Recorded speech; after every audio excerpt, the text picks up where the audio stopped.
I totally did that backwards, but that's not important.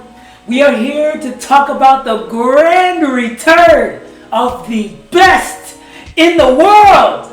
It's a number of you out there that don't understand why this is so special. A number of you that have some sort of confusions. So I'm going to try and clarify for you what it means that CM Punk has finally returned. I've noticed that some of the few of you that don't fully understand the significance of it don't watch wrestling, and that's fine. And then there are some within that category in a smaller subcategory that don't watch because you think it's fake and it's scripted to you. You see through the smoke and mirrors. You don't understand the big deal. Look at it like this. This kind of televised wrestling, it's novelas with fighting. It's a soap opera with like suplexes and drop kicks. Like, what? Who wouldn't want to watch that? Like, we understand. Like, those of us that actually watch it, we understand that none of this is legitimate grappling and things of that nature. It's not like Olympic wrestling. It's scripted. We understand that. We don't watch it because we think it's real, although it's very real because people do get hurt. But we're not here to talk about that. I just wanted to provide some context. This is special because CM Punk was the wrestler that pulled back the veil on that 10 years ago and changed the way we watch. The best way to put it is the WWE is like, as some have called it, the Disneyland of wrestling. And if you know Disney, you know a movie like Punisher isn't necessarily gonna fly there. You know Deadpool wasn't gonna fly there until it did. Now imagine if Disney tried to buy Invincible. You see how they've been putting out movies for superhero comics. They're not gonna put out Invincible. Invincible is a bit graphic, at least if you've been watching. CM Punk was kind of the Invincible of character work. His character doesn't necessarily fit in the Disney WWE mold. He was wrestling in different promotions long before he became a WWE champion or anything in that promotion, and he had his own style that just wasn't meshing with everybody. And he still gave it his best, and he was still one of the most popular characters in the history of the franchise. And the character wasn't even a character, it was him just being himself. But it came to a boiling point in 2011. A boiling point where he did something that every man or woman or every person would want to say to their annoying as hell boss. He went on live TV and talked his shit about the whole promotion. And it was so jarring. No one wanted to believe what they were saying, but you couldn't refute it. It was happening on live TV. He actually said the promotion would probably be better after its owner was dead. On TV. And they gave him what they call a push, which is like coming up in the world of that universe. It's like getting a promotion. It's like getting more screen time, more air time. Everything, the stories are centered around you. He got a much bigger push after that, but the Walt Disney of the WWE he doesn't get it. He's been around for a very long time, and he has the final say on almost everybody's character in every story arc. So every time Punk was starting to get some steam, the Walt of WWE put a stop to that. It came to a head in 2014 when he was lined up to have a big push at the Super Bowl of wrestling, which would have at the time been called WrestleMania. And they just nicked it.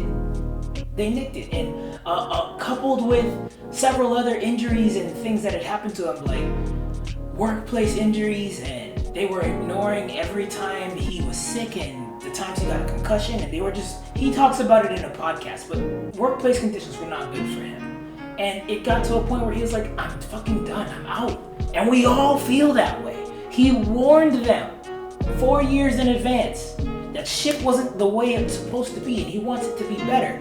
And they told him, yes, we'll make it better, we'll do what you say. And then they gave him the belt for a couple months, ended that streak for no reason, and then they put him on another one. But even though he had the top belt in the promotion, he wasn't pushed like a top champion. He wasn't put in top champion stories. He was still taking a backseat to the big American popsicle dude that everybody seems to love, but no one can see. So, of course you're gonna leave. Of course you're gonna be done with that shit. And for 7 years, we didn't know what was gonna happen. He, in every interview, said, I'm not coming back. I'm done. I'm not coming back. And we lost someone so special. So many amazing promos and cutting stories and all of that was just, it was gone.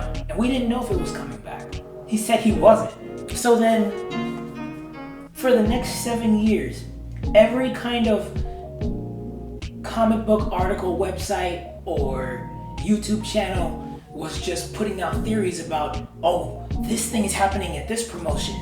Maybe CM Punk's gonna come back here, or this thing's happening at that promotion. CM Punk's gonna come back there. Imagine hearing that every other month for a whole year, for 7 years.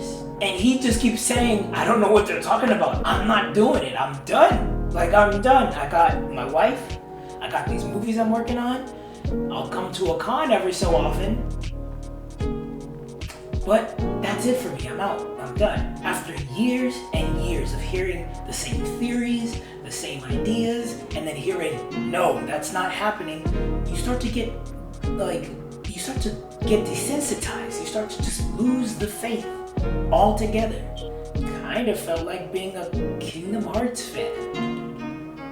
And in a market where the relationship between us and the supplier, in this case, Disney World Wrestling, I'm gonna stop saying Disney because they might come after my ass. So I'm gonna just say it like it is.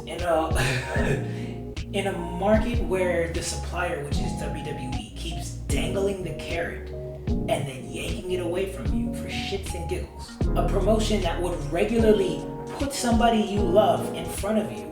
Somebody that you've seen do amazing things somewhere else, who came here because they thought they had a better opportunity and then pulled away in the same breath for them to offer you, hey, this is what we're thinking about doing with this character. And you're like, cool, I can't wait to see how this plays out. And then like 2 weeks later, they're like, never mind. And they do that over and over and over and over and over. When you constantly have hope for all of these potential stories, for all these amazing talents, when you have hope and the promotion is constantly punishing you for having hope, it's created a toxic relationship. Because the fact is, yeah, there are other promotions, but this is the big cheese. And what makes it all worse is when they acknowledge that they've been fucking up. When they acknowledge that they've done stupid things, made a lot of mistakes with a lot of great talent and a lot of great characters. When they acknowledge it and then they say, okay, we're gonna listen to you now. It's up to you. We're gonna follow whatever you tell us to do. And then they don't. In a world where that is the relationship for 7 long years, this was having hope and being rewarded for once and not being made to feel stupid for it. This is something we have been asking for. We went from screaming it at the top of our lungs because we wanted it to actually happen, to screaming it at the top of our lungs as punishment for feeding us something we didn't ask for, we didn't want. And I'm not gonna put a clip here, I'm not trying to get copyright stricken, but I swear to God, you will find a compilation anywhere on YouTube. Type in CM Punk chants, and you will see it happen to almost anybody over the past 7 years. Anybody who's not him. It went from please bring him back, work it out, do something, we miss him, to hey, remember that thing we loved so much? That thing we really loved that you fucked up? You remember? We remember, and we're gonna remember. Every time you put something in front of us that we didn't ask for, we will remember. And we will make sure you remember too. This was special because Tony Kahn didn't promise us anything. Tony Kahn didn't say shit to us. There was no posted contracts. There was no hints or talks or anything outside of one line, a throwaway line from Darby Allin, which I will not be screenshotting, including either. I'm not trying to get copyright stricken. Are you noticing a pattern here? Did you notice one of my videos is missing? This was a wonderful moment. In and of itself, just the music playing, the audience screaming his name, and then him walking out was more than enough. But the cherry on top was everything he had to say. Because the thing about it is, as much as we love him for being an asshole, we love him because he's a hard-ass, kind of an edgy dude. We love him for being cold-blooded and just telling you like it is. He didn't do anything like that. It would have made perfect sense for him to come back as a heel and just talk his shit and just vent and all of that. But he didn't do that. This was handled so delicately. It was like a friend who traveled the world, finally came home, not telling us how the world outside of our village is just tremendous and exciting and how he'd much rather be out there than here. He sat down, crisscross, and told us how much he missed us. For all the things that he's done in the past 7 years, all the projects he's been part of, all the events he's walked in and all the fights he's been in, he came and told us how much he missed us.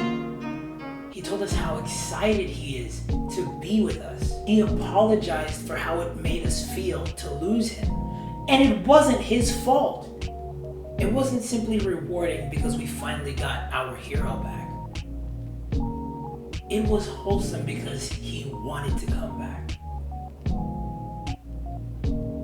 It wasn't just us who was happy to see him, but him who was happy to see us.